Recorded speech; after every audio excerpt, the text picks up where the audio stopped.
பார்த்தீங்க எனக்கு என்ன பார்க்க போகிறோம்னா இங்கே பாருங்கள் பெலாச்சோளை இதை வந்து க்ளீன் பண்ணி எடுத்து சிப்ஸ் போடுற மாதிரி நீளமாக தொளிச்சு வச்சுருக்குறோம். எண்ணெய் நல்லா சூடாகிட்டு இருக்குது. வாங்க போட்டுடலாம். கொஞ்சம் கொஞ்சமாக எடுத்து அப்படியே போட்டுக்கோங்க.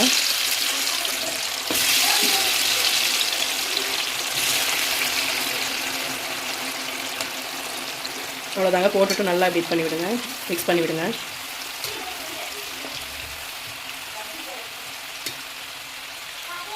இது வந்து உப்பு போட்டு மிக்ஸ் பண்ணி வச்சுருக்குறேங்க. இது வந்து ஒரு 3/4 பாகம் கிறிஸ்பியான உடனே நல்லா கொஞ்சம் வெந்த உடனே அப்புறம் விடணுங்க. பார்க்கலாம்.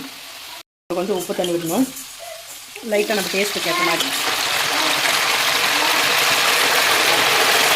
தூரம் போட்டாக்கா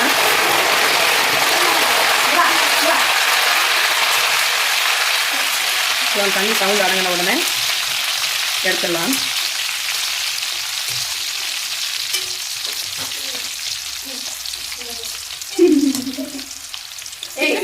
இந்த அளவுக்கு மாறினோடனே இப்படி எடுத்துட வேண்டியதான். அவ்வளோதான், முடிஞ்சு.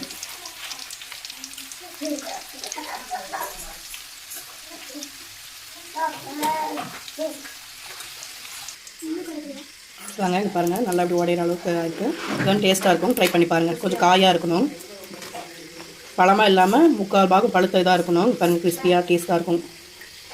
நீங்களும் ட்ரை பண்ணி பாருங்கள். பாய். பிடிச்சிருந்தா லைக் பண்ணுங்கள், ஷேர் பண்ணுங்கள், ஒரு ஃபாலோ பண்ணிக்கோங்க. பாய்.